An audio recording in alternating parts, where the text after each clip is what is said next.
Your house is worth whatever it's worth, right? Whoever sells it. Wrong. I'm Charlie. Welcome to Moving Home with Charlie, and thank you for coming. Charlie Landing grew up in Sussex, is the founder of Best Agent and presenter of Moving Home with Charlie. If you want to find one of these guys, look out for those compassionate professionals. All estate agents are not the same. So Charlie, what would be your advice for people interested in buying new builds right now? Don't overpay. Do buy, but don't overpay. That's why I say disregard the guff. Read into the numbers and look, and it's buried. The bad news is buried in the small print, okay? Good evening, everyone. Welcome to the Property Press Awards. They may or may not be telling the truth, but you should form your own view. Get out and view, get out and view, get out and view. You cannot be in a position to make offers and have the offers accepted if you're not viewing. So be out there viewing. Pay attention to the back of the class. If you've not been watching my videos, I did one just a couple of days ago. Disregard the guff. Evening all. I have internet again, good internet. And there's a good Saturday night 9 o'clock slurp for you. I don't normally do live streams on Saturday nights, but tonight I've had so many questions this week I haven't had a chance to answer. And I wanted to just say to everyone watching who has sent me a private message with a question about their move, I cannot possibly hope to answer the number of private message questions I get. That's why I have the live movers Q&A club, so that I do answer all private questions there. If you want to join the live private movers Q&A club, check out my links on Linktree and you'll find it there. If you want to guarantee that I answer your private question for free, then give it to me in an audio clip, or even better, a video clip. If you send it to me in an audio clip or a video clip, and you can DM it on Instagram or on X or on LinkedIn or anywhere like that, anywhere you can send me a DM of an audio clip or a video clip explaining your question. You don't have to give your name, that's fine. That I guarantee to answer those on video, right? So you will get an answer when I get a chance on a video.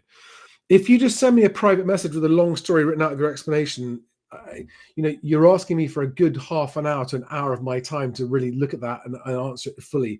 And it's not possible for me to do that. But I have had a few questions this evening that I want to answer on screen. I've got them. I'm going to share them on screen for you. If you, I'm here, this is live Q&A. So if you're watching live and you have a question about your move, whether you're a buyer or a seller or a landlord or a tenant or an agent for that matter, or a surveyor, just give me the basics. I need your rough location, what part of the country, your reason for moving, because I don't do investment stuff here, it's only about home movers, and are you top, middle, or bottom of the market, right? Are you a first-time buyer? Are you second moving, or are you at the detached house end of the market in your part of the country? And I need to know the location and your rough budget and your reason for moving, because all of those three things will change the answer to your question depending on where you are, why you're moving, and your rough budget. And also whether or not it's cash or mortgage makes a big difference as well. Right. Let's get started. Who have we got this evening? Jack Waldron. Hi there, Jack.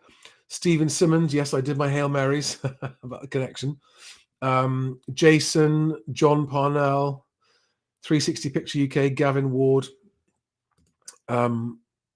Let's get on with the first question, which is from a first-time buyer, and this is a private message sent to me on, I can't remember what platform it was on, but here it is.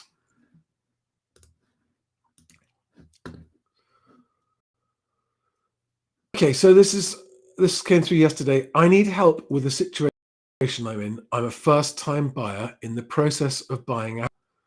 The house is in the north, and I'm buying it for £125,000 with a £100,000 mortgage. £25,000 my deposit I've saved for years, I assume you mean.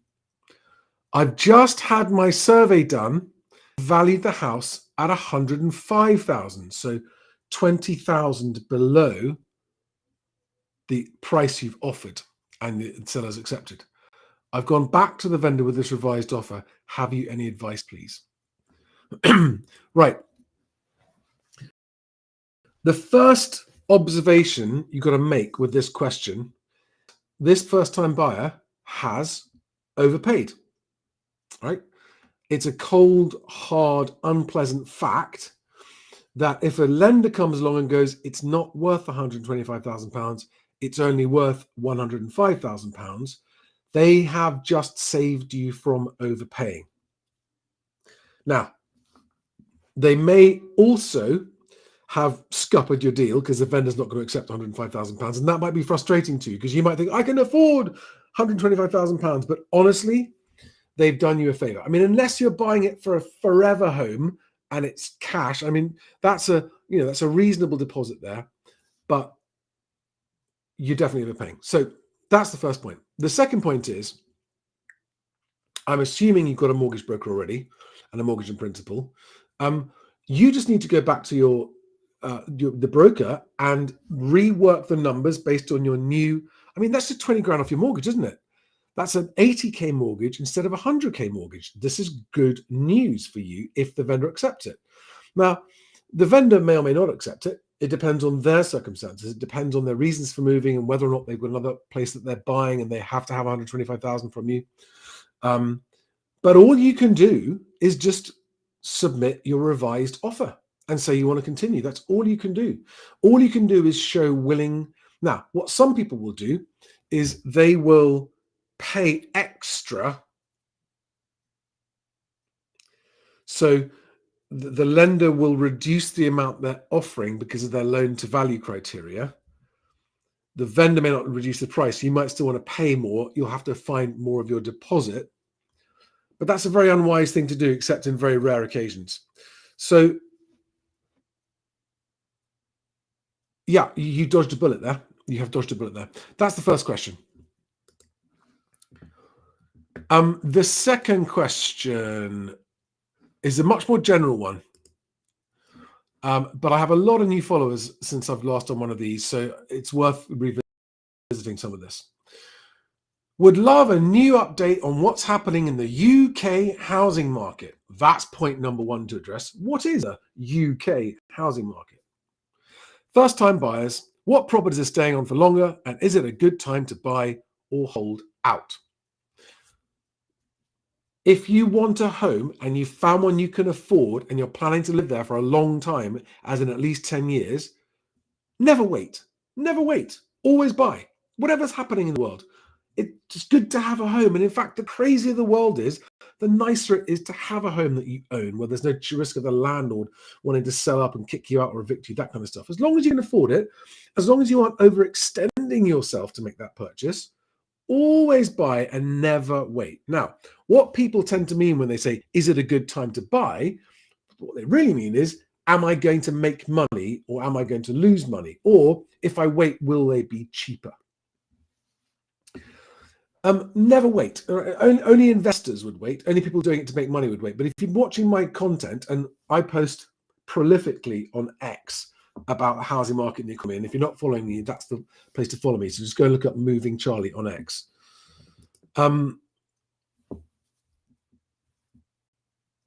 Because, sorry, I've lost my train of thought there slightly. But so specifically for first-time buyers, this is the case, right?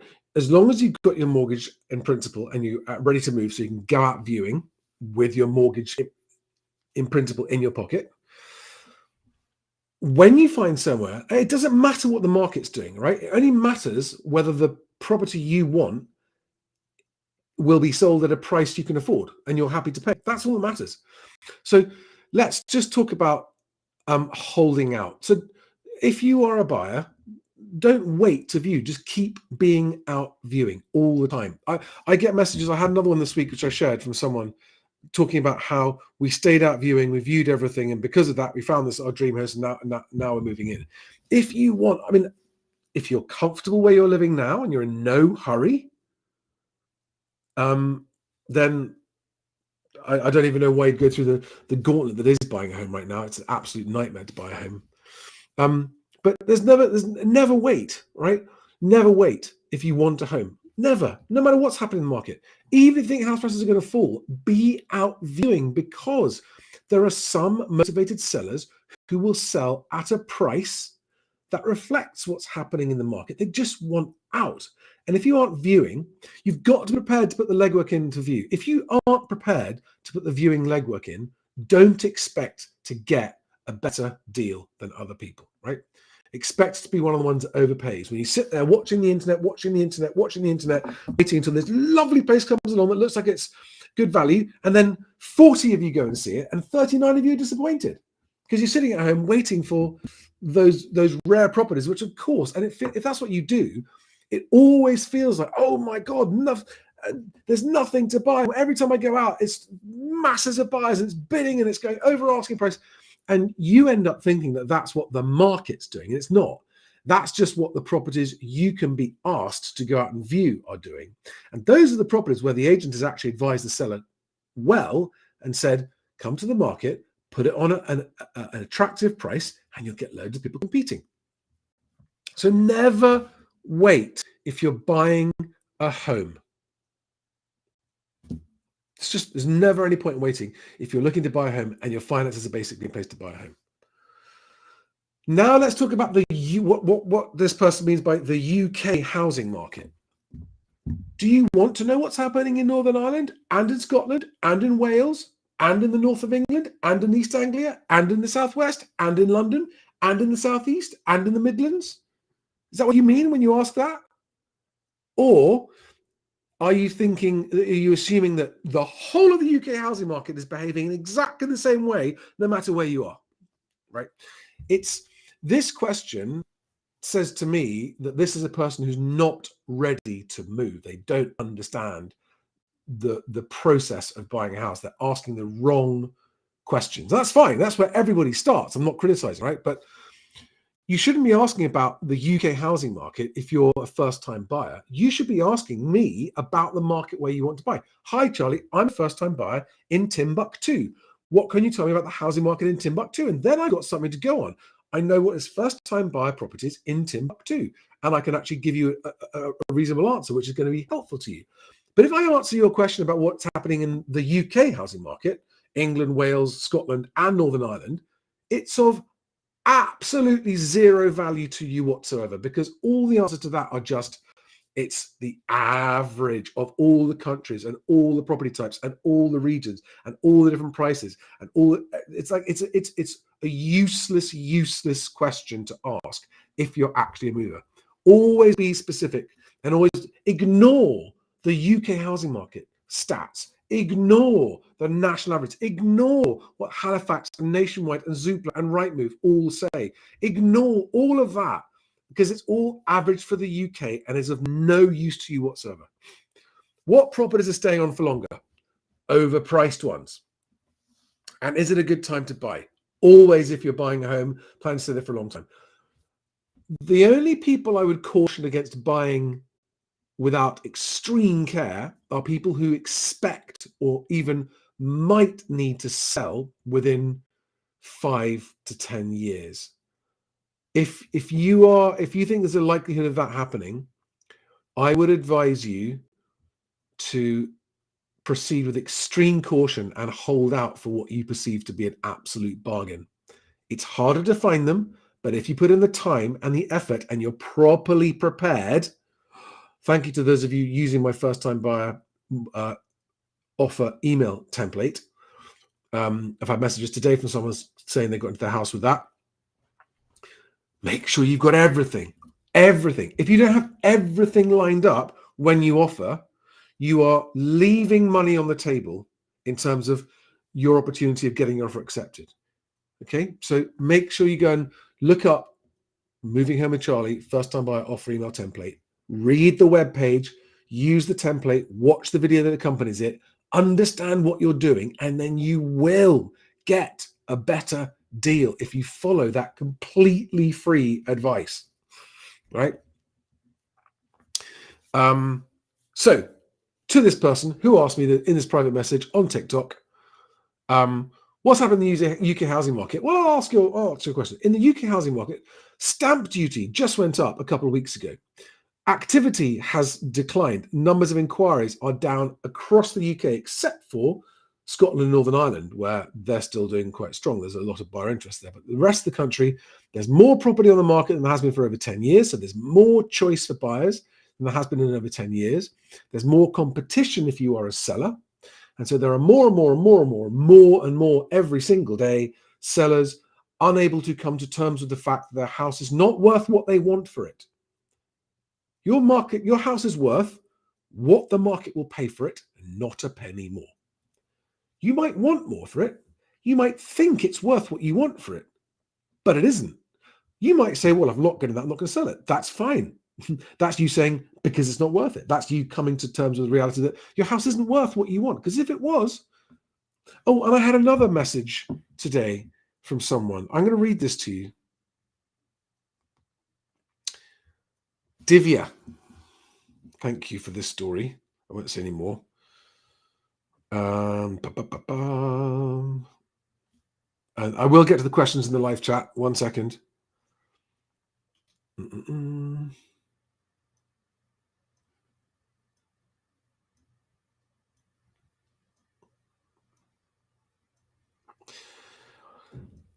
So this is someone who sent me a private message, a mover, saying, had an agent literally slam the phone down.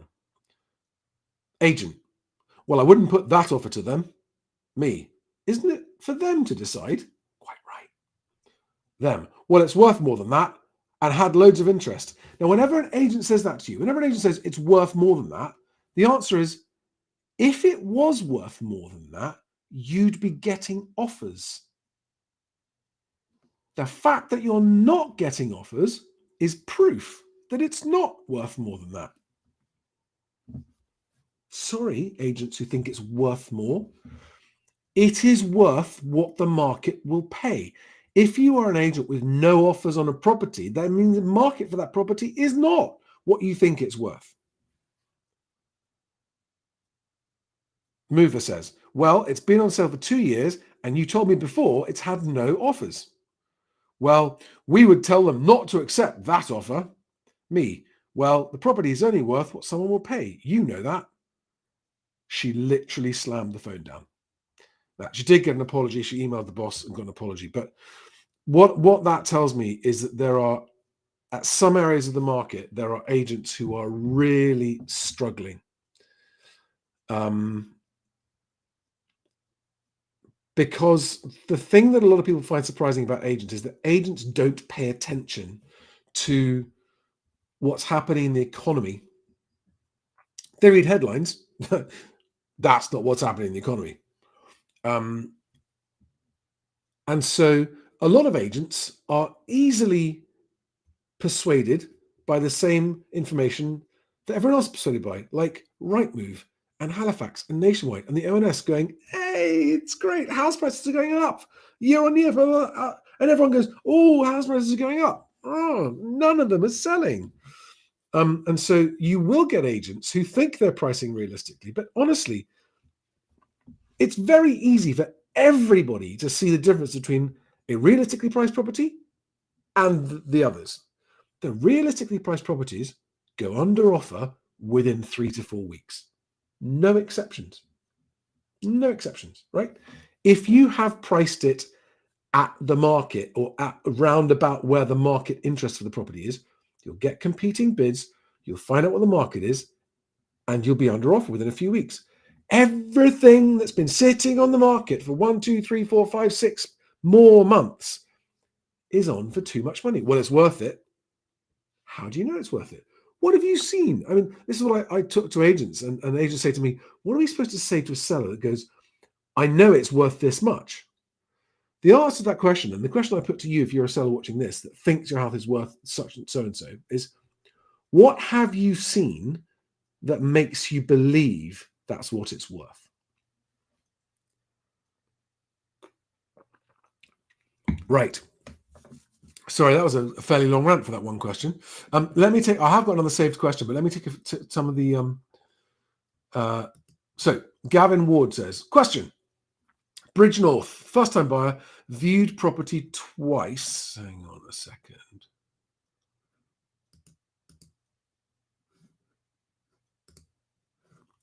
Been on and off the market for 2 years. Owner is in a care home. Price dropped from 650,000 to 500,000. That's 150 grand price drop. That is a big price drop. That's over 20%. Needs renovation, thinking 300 to 350k. Fair price? I cannot ever give a specific. I mean, by all means, give me the Rightmove link if you want, Gavin. By all means.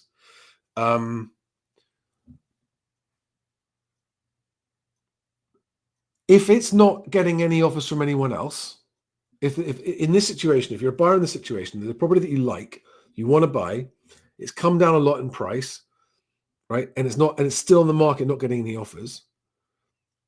Just make the offer that you are comfortable paying, the maximum comfortable price you are prepared to pay. Make the offer, because if that's what you're prepared to pay, that is your fair price. If you know it's, quotes, cheeky, that suggests that you already know you're offering less than you'd be prepared to pay, and therefore don't expect to be taken seriously. But you might well be right, and I'll tell you why, right? If it needs renovation. So I had a follower, and they may be watching this evening, and they booked a private 1 hour call with me, and they're up in the north, and they were booking for advice because they'd had their offer accepted on a house, and they wanted my opinion because they were being put under pressure by the seller and the estate agent to move faster. And we booked our survey. We can't move any faster till the surveys come in. There's no point in proceeding until the survey has come in. So the day the survey comes in, we'll talk to you. So they called me for advice about it, and they sent me a link, and they sent me some photographs and video of the property. And it was like the one that Gavin's talking about. It was one that needs renovation. I've been around the block enough times to know the difference between something that needs renovation and needs to be bulldozed and rebuilt from the ground up. And unfortunately, in this case, that's what it needed. It needed to be bulldozed. There'd already been the wiring needed redoing, the plumbing needed redoing, the extension needed to be knocked down and built up again, and the roof did, and there were big cracks in the walls, and it was a semi-detached house, but it was quite a big one, and for the price, they thought it was good value for money. So this first-time buyer couple who I had a video call with, and hi if you're watching, you know who you are. I said to them, if you were a friend or family of mine, I'd be telling you to walk away from that at any price, because they're not builders. They're both full-time employed people with full-time jobs with no time to spend renovating a house. Anyway, they carried on with their offer, and the survey came back, and they messaged me a couple of days ago, yesterday actually. And I had a quick call, and I can recount part of this call because I said, look, I don't think you're listening to me. I don't think you're hearing me. I'm telling that you should walk away, because that's a nightmare. That's literally a nightmare you won't wake up from. And you've become wedded to and obsessed with the idea of buying it. And you're not hearing me saying to you, you should walk away. You just should walk away, because you're not going to get a mortgage at the price you need to cover the renovations anyway. So there are lots of reasons why. And even if you could, it's a living nightmare. And I asked about, do you think you're going to live in it? And they said, well, we think we could live in it once this is done. And they've never had any experience of this before. So they were unaware of the reality of it. And this is something that happens a lot with first-time buyers. You've been saving your deposit for years. You've been scrimping and saving and compromising on life, not going on holidays, and maybe living with your parents who drive you up the wall, and all of these sacrifices that you've made to save your deposit. And then finally, you find somewhere that you want to live, and you get your offer accepted. And you're like, oh, this has been a marathon getting to this point. And this is where the most danger is. Like the first question this evening, someone saying, I offered 125,000. The lender's surveyor has said, no, it's only worth 105,000. First-time buyers go cross-eyed with obsession about getting into this first property because of all of the sacrifices they've made to get there. And this is the most dangerous state of mind to be in when you're buying as a first-time buyer. You have to be prepared to walk away. And I know that's really hard when you've been viewing for ages and no one's accepted your offer, and then finally get an offer accepted. I mean, the fact that you've had lots of offers not accepted, and then finally you have had an offer accepted, immediately would make me suspicious anyway. Like, oh, what is wrong with that property? Why have you had your offer accepted this time when you didn't on others? So, Gavin, I'm not suggesting this is you, by the way, but your story reminded me of this, okay? Needs renovation. Whatever you think it's going to cost to renovate it, and I'm not exaggerating, if you can't afford double what the renovation estimate is, walk away. Don't do it, okay? The horror stories I could tell you of my own, of my friends, of my family, we all watch them on TV, right? We all watch the TV shows about how they have these nightmare renovations and they go on forever and they can't move in and it costs them more. And yet we go in like, oh, it's only going to cost 30 grand to renovate. None of those bad things are going to happen to me. So Gavin, I haven't seen if you put the link in. I'll have a look, but be ruthless with the offer if it needs renovating. Be ruthless, because renovation and refurb costs are way, way higher than they were a few years ago. Right. Bart Dabrowski says, how greedy are sellers right now? How greedy sellers are right now? It's not greed. There are some, right? And there are some who are silly and greedy, right? And of course, we all know. But there are a lot of sellers, I promise you, that are not being greedy. They genuinely have been drip, drip, drip, gaslit by endless week after week after week headlines about house prices and what's going on. And then they have lots of agents come around and reinforce that gaslighting about house prices and go, well, everyone we've asked has told us that a house is worth 450,000. And we're saying, well, let's put on at 425,000 because we're being really realistic. And no, it's not. It's like 325, 350,000. That's not a greedy seller. That's a seller who has gone out to do their research, looked at the papers, looked at the ONS, looked at the Halifax, all these things, and had all the agents around, and all the agents have said, yay, 450,000.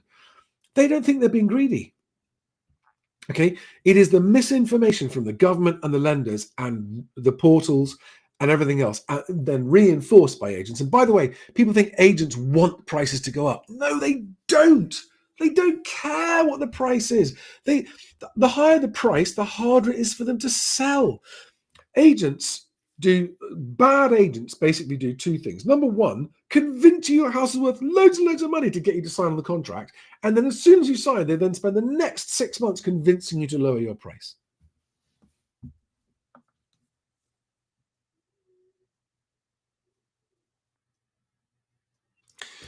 Mike Dennington says agents are the main bad issue in the UK market, along with the system of buying and selling. There is a major problem with agents, but it is not the main thing. It really isn't, actually, because agents would like to sell more properties and would sell more properties if the guff and the gaslighting from the media and the government about house prices wasn't so bad.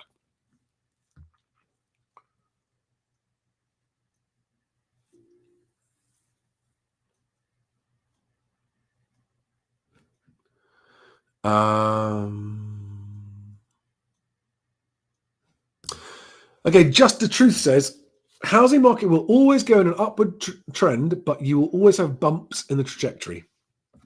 Not correct. The housing market used to always go in an upward trajectory, but did you know that when you factor in inflation, which you must, because if you don't, that's when you end up being blindsided by how poor you are when you thought you were well off. House prices have been coming down in real terms since 2007.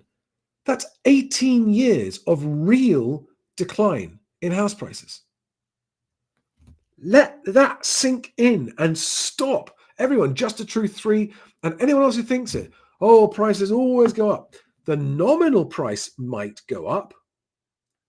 But when inflation, as it is now, inflation is rising, is at a higher rate than house price growth is.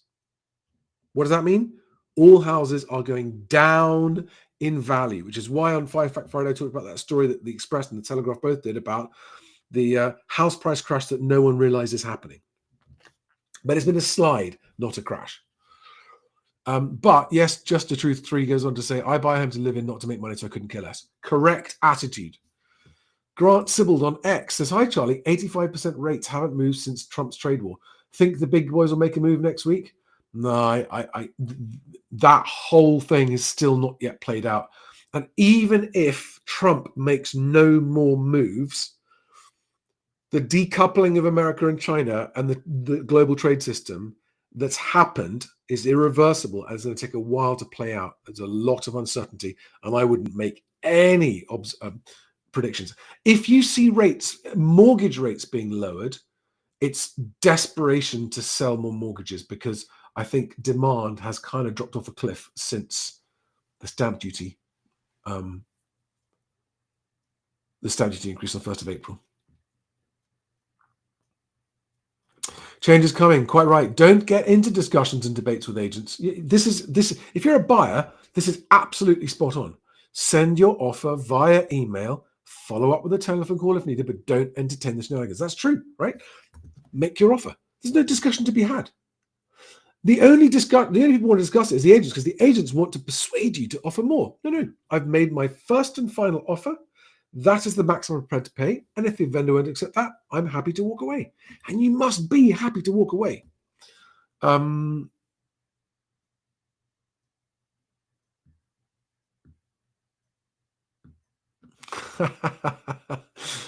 Moraski says, any tips for maintaining a poker face in front of agents and sellers? Well, that's needing to keep a poker face is only necessary when you've gone doe-eyed and fallen in love with a house, and agents will see that.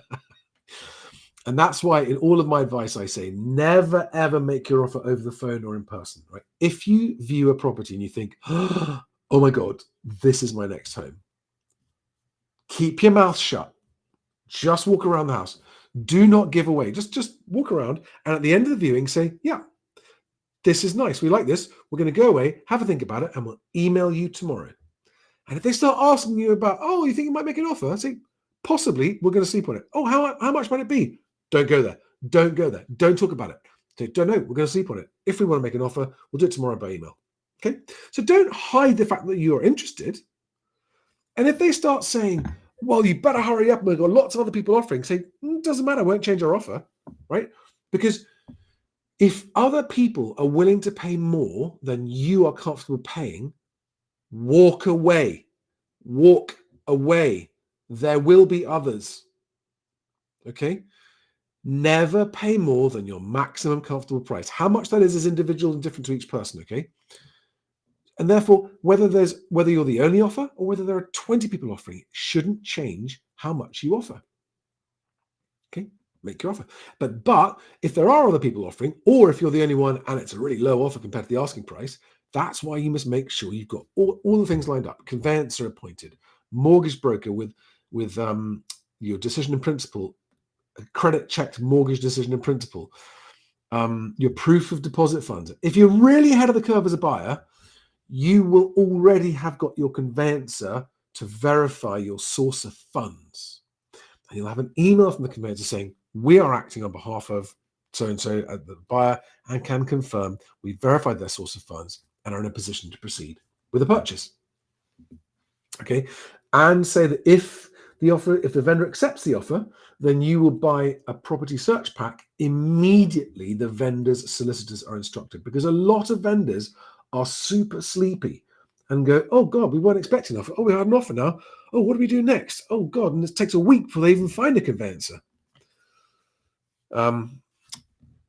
So yeah, the tip is just don't discuss it on the phone. And if you put your offer in and you don't hear back, wait. What agents will typically do is they'll ignore your first email for at least 24, 48 hours, because most buyers go, oh, it wasn't enough, let's put in a higher offer. And lots of buyers do that. And that is a very effective tactic that agents use. They just wait, because so many buyers go, we didn't put in enough.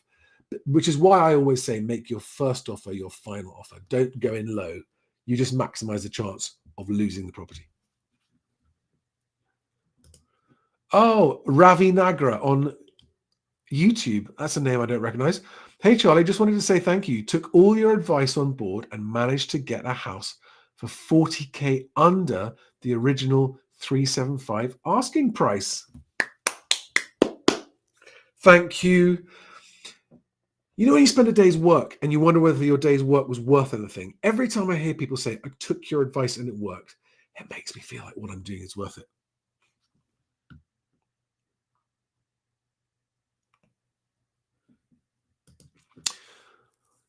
Question, 90% loan to value mortgage rate predictions for this year. Currently 4.5 is the lowest rate on offer. Do you think we'll see sub 4% this year? I have no idea, Jason. What's happening in the money markets is wildly unpredictable. Bond and bond yields are all over the place. They're whipsawing backwards and forwards. You've basically got central banks potentially panicking, and they're panicking about inflation and they're panicking about the economy crashing, and there'll be arguments about whether rates should go up or go down. And meanwhile, the bonds will do all kinds of their own thing. I do not have a prediction for what's happened to mortgage rates this year. And anyone who does, it's a wild guess. There are lots and lots of theories. Well, if it's this, then that'll happen. And if it's this, then that'll happen. But nobody knows. So I genuinely don't know. I mean, Stiggy, if he was here, would say at some point when the economy properly tanks, then they will lower rates significantly. But that's the Bank of England, not necessarily bond yields. What bond yields are doing is anyone's guess at the moment.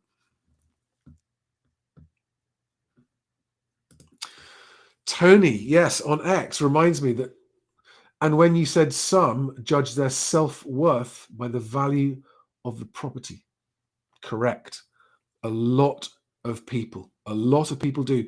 And that's why a lot of sellers really, really struggle to come to terms with the fact their property is no longer worth what they thought it was.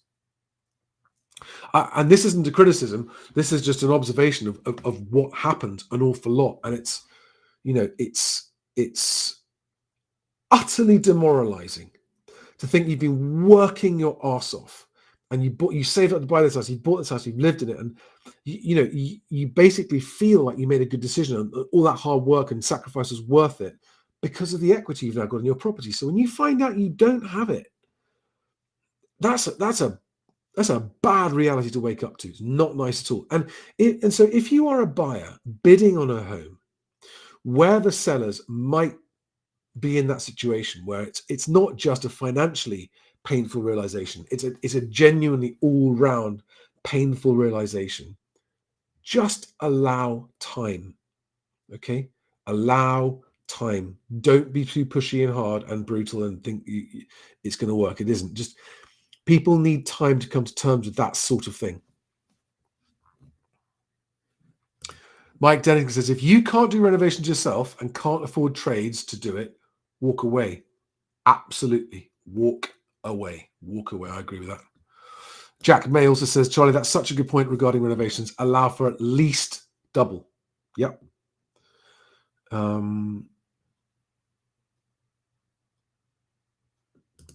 Deluar says, what are you and Stig's thoughts on people saying government renters bill is to make it easier for corporate landlords to buy everything up?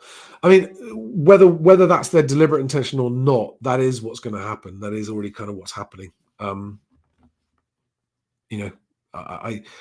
see that. I mean, is a corporate landlord of a modern, well-maintained block a known quantity and a better landlord to have than some shady Instagram over-leveraged scum landlord? Yes.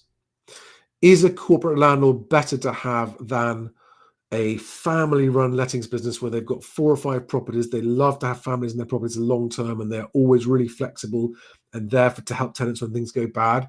No. Corporate landlords are not. You know, if your landlord ends up as a corporate landlord and you hit hard times, ain't no one in that corporation going to care about your sob story, right? Where a good private landlord will. Mike Dennington goes on to say, Gavin, I've been caught out like your situation and really wasted a lot of money and stress. It was awful. Here's a good question. Bevis Lau, new name, welcome. That's on YouTube. Hi, Charlie. I'm a first-time buyer and I got offer accepted in November. We're now in April. But the seller has been dragging on and disappeared. The deadline has now passed. The agent is not helping. Also, what shall I do?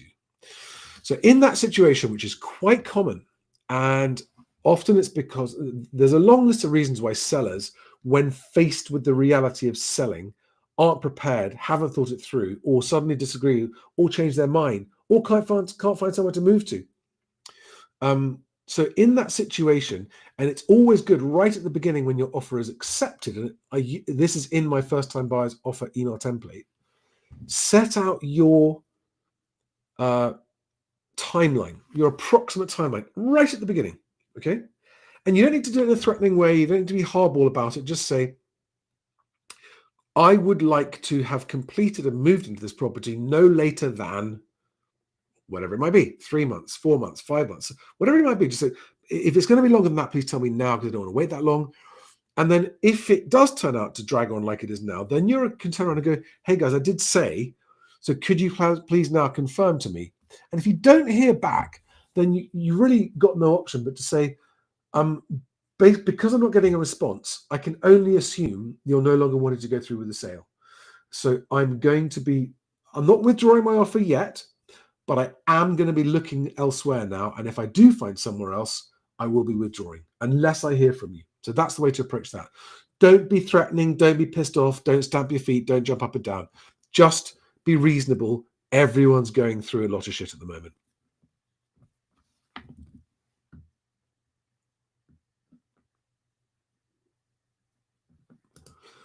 Baz Phoenix on YouTube. Hello, Baz. That's a new name as well. I don't recognize. So thanks for commenting for the first time. I have listened and learned so much from you and what you're saying. I sold at the start of the madness and got out at the right time.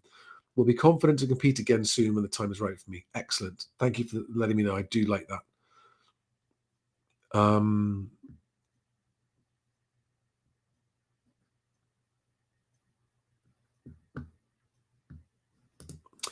PH. I'm pretty sure what I said earlier answered this question a bit, but I'll say it again. If you know you're about to enter a bidding war on a nice place, what do? You don't do anything differently except for making sure that you've got everything lined up to make your bid the most attractive and the most appealing, apart from the amount, right? So make sure you've got everything lined up so that what you're doing is you're making your offer the most proceedable. You're showing, excuse me, you're showing that if they accept your offer, you can move faster with a higher degree of certainty than other people. And this actually works, okay? So if you're in a bidding war, do not let it alter your maximum comfortable price. If you're in a bidding war, accept the fact that there's a bigger chance you're going to have to just walk away if you don't get it, because most people will get into will overpay, and you don't want to overpay. But if your offer is less than the others, but you can move faster, it is often the case that people will succeed and win it anyway.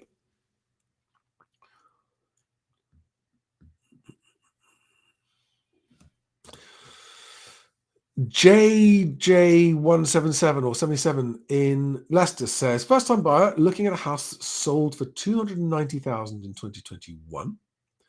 It was a 3-bed, 1-bath. Now a 4-bed, 2-bath in September 24. Asking price 350,000 and hasn't sold. April 25 guide price 325 to 350. Is the 310k offer reasonable? So thank you for that information. That's really, really helpful. Several thoughts here. First of all, that's like 5% below their new guide price. That's no one's going to be offended or worried. No one's going to go, that's an outrageously low offer. Secondly, if they've had to lower their price, it means they're getting no interest. Okay. So it's always reasonable to make an offer of whatever your comfortable price is. And guys, it's amazing how many buyers don't make offers that they should make. And if they did make, you'd probably get it. It's amazing. Always, always, always, always make your offer. If it's a home you really want, and if the price is a price you're really comfortable with, always make the offer. Got nothing to lose. Just make sure it's taken seriously by having everything ready.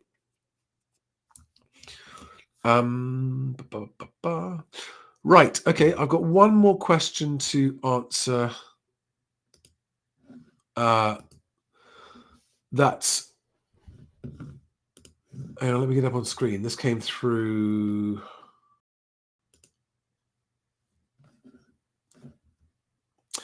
Yesterday. So, hi Charlie, I need some advice, please. I am a cautious buyer due to finding a house last year and being gazumped 2 weeks before exchange and completion, having spent over 10,000 on fees, etc. I now have a new buyer who are extremely difficult and found a house in the. I'm assuming they mean seller. Found a new house. He found a house in Eltham, marketed at 1.1 to 1.2 million. They almost induced me into offering 1.5. It's literally all my money, but I only wanted a big house to elderly mum and create a space I'm comfortable with, as she needs a lot of help. The question is, do you think there is going to be a house crash? Shall I just sell and wait? So this person is selling and buying. Maybe rent for a bit, as it's only me. I just need some advice, as I don't want to be out of pocket again. Thank you, and love your channel, by the way. Thank you. So, do you think there's going to be a house price crash? Shall I just sell and wait?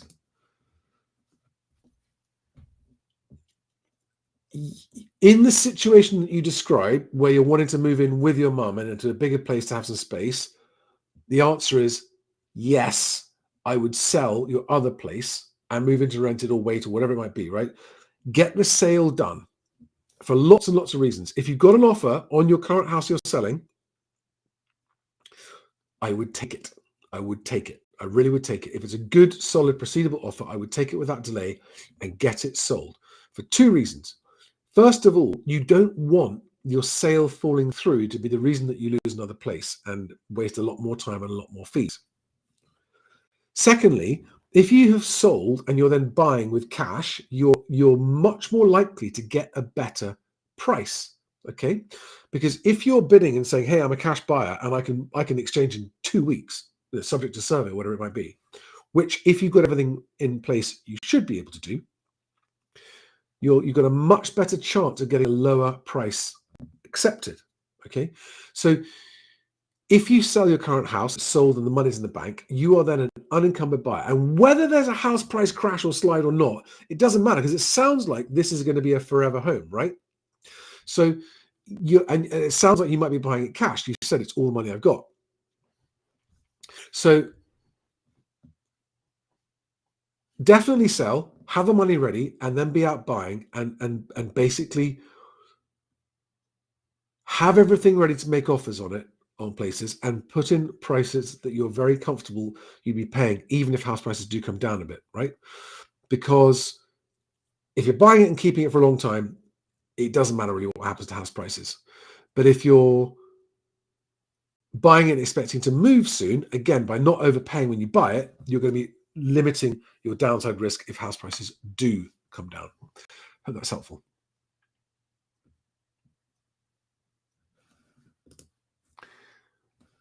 Yeah. Clement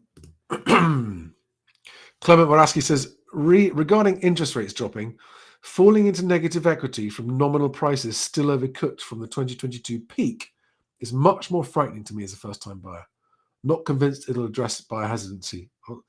It's so nice to see that. Back in 2022, when I first started doing this channel, and I said house prices are going to come down, oh my God, you could hear the laughter from all over the country, people laughing at me when I warned that the house price had peaked. Because I've got, oh, that reminds me, I've got my own property website, Best Agent, right? And I have a lot of data in there, and it allows me to see a lot of what's actually going on. And we've got something we're just experimenting with now on Best Agent to help. And I'd love your guys' thoughts on this. Let me just get a couple of properties up and see what you think. So what we're doing is we're now starting to list on Best Agent. We're listing a property's timeline, as in the price changes.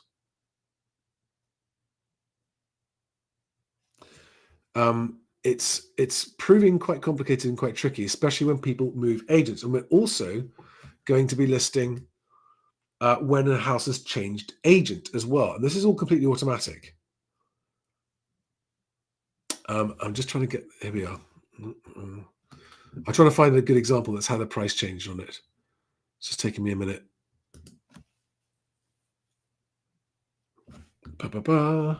So my question to you is, because Rightmove doesn't display price changes.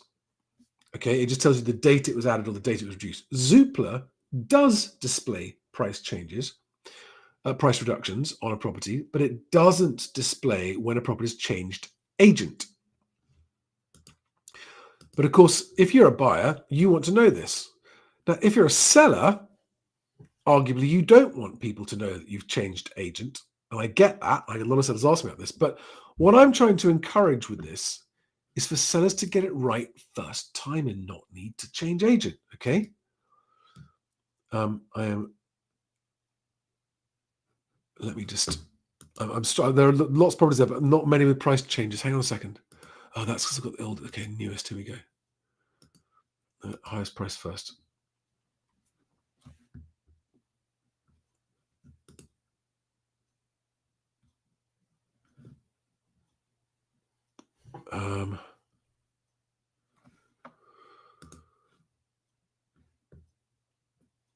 But I'm going to give up. It's not, I'm not getting the results I need right now. I will get it. I'll get one prepared to show you next time though. Because I really want to help. Okay, so we got another question here. Oh, it's not even a question. It's just, thank you very much, Winston. Thank you very much for the $5. Been maxing out my ISA for 10 years. Do you mean you've been saving the maximum amount? Because that's 20 grand a year, isn't it? Going to stop and save for a deposit now. I'm confused. Does that mean you haven't already got a deposit? I've seen the future. The collapse will come now. Carnage imminent. I think the chances of imminent carnage are arguably higher than they've been for some time. And I put a post out actually yesterday saying, I think that what's happened in the financial markets in the last 10 days might just be the tremors, the tremors before the main quake that is yet to come. So, Winston, I wouldn't. I'm old enough now to know that often these things look like they're happening, then they don't happen. But I would agree that the chances of something happening are higher than usual. All right, guys, if there are no more questions, I'm going to call it a day. Thank you very much indeed for watching on a Saturday night. And just remember, so I've got a link tree link to all of my different links of how I can help you in the video below. But I'm going to finish up, especially for those of you who are new here, with a reminder of all the ways in which I can help you get yourself prepared, whether you're selling or whether you're buying. Okay, so regular viewers have heard all of this before, so don't let me waste any more of your Saturday night. But if you're new viewers here and you're a new buyer or a new seller, just listen to this, right? So whether you're buying as a first-time buyer or whether you're selling and then buying or whether you're just selling, the thing that improves your chances of a quicker move and at better deal prices is being better prepared. This makes you more attractive as a buyer and as a seller and to agents. It gets you a lower fee if you need an agent, and it improves your chance of deals not falling through. Be prepared. It is the number one thing I hear agents say all the time. It's like, do these guys actually want to move house? They've just done nothing to prepare.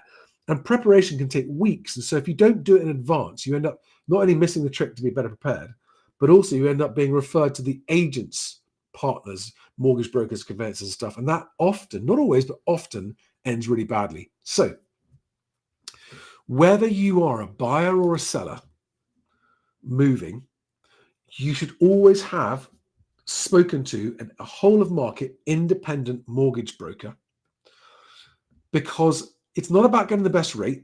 It's about getting there. There are actually thousands of different mortgage products, and they all have different rules. And they all suit people at different times of life, different situations, different loan to value, different single or divorced or self-employed or employed or public sector or private sector, or timing plans, moving plans, divorce plans, marriage plans, kids plans, inheritance plans. All of these things affect what mortgage product is the right one for you. And a really good mortgage broker will listen to all of those personal circumstances that you've got, whether you're planning to have kids or not, whether it might happen, whether you're planning it or not, all of these things, okay? And they will help you say, well, look, you want a product that doesn't lock you in for too long, or that doesn't have early redemptions, or does allow you to port your mortgage, or does give you a 6-month, holds the rate for 6 months while you're moving between houses. All of these different things, right? Always, always, always talk to an independent whole of market broker. And for those of you going, I spoke to my high street bank and they've offered me what looks like a really, really good mortgage deal. That's cool. And they can be really, really good, but they only have their set of terms. And their set of terms on all of the future scenarios that you haven't considered yet is why you should still talk to an independent whole of market broker. And not just anyone, okay? Because unfortunately, there are a lot of independent whole of market mortgage brokers who are just looking to churn their commissions and get you back every 2 years for more. And basically, they are putting themselves first. And what you need is ones that you can trust to put your interests first. And they will say to you, in the right circumstances, not necessarily right now, but they'll say, you'd be bonkers to go for a 2-year. You need to go for a 5-year because your finances are too fragile. And if there's a shock in 2 years, you could end up, you want those ones that really will put your best interests at heart. And in years to come, if you follow this advice and you do choose a broker that you really can trust to put your interests first, you will thank them and me if you follow this advice. Now, finding those guys can be very, very difficult. And you talk to lots and they sound great. If you don't have the time, or you've looked and you can't find anyone, or you just aren't sure who you can trust or who you can't trust, my guys, I work with 2 firms. Put your details in that link for a no obligation conversation with them, okay?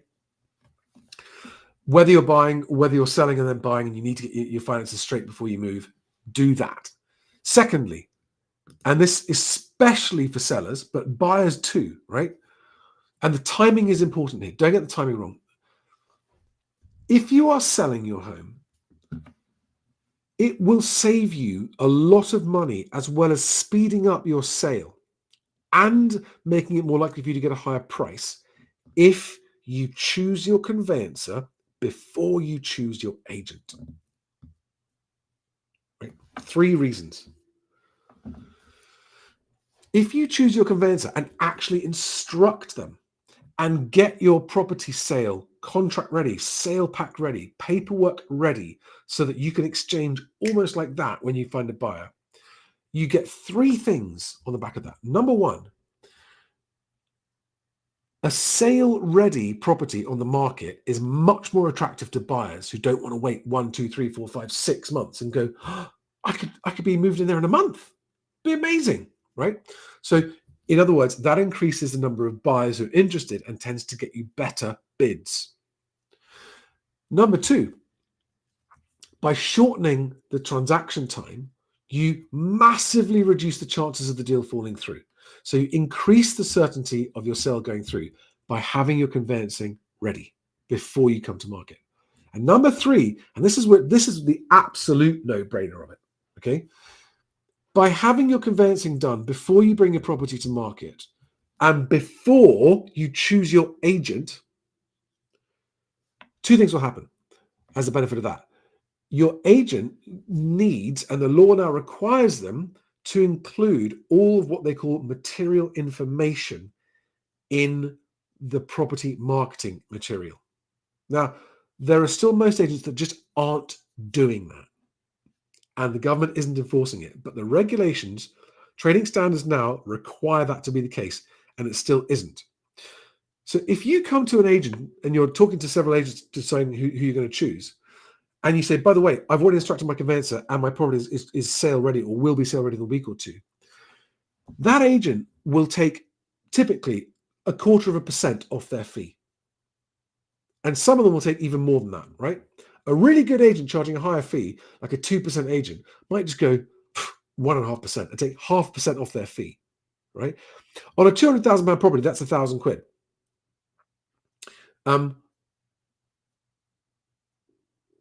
So it's an absolute no-brainer to do this. And you can talk to, again, I work with 2 outstanding award-winning firms who I trust completely. They are not the cheapest. You do not want cheap conveyancers. But they are both award-winning. They're both very reliable and very quick, and I recommend you use them. On that happy note, guys, thank you very much. Don't forget also get your property search pack from me there on that link if you're buying. Other than that, I'm calling it a day because it's coming up in an hour, and I will see you on the next one. Have a great weekend, guys.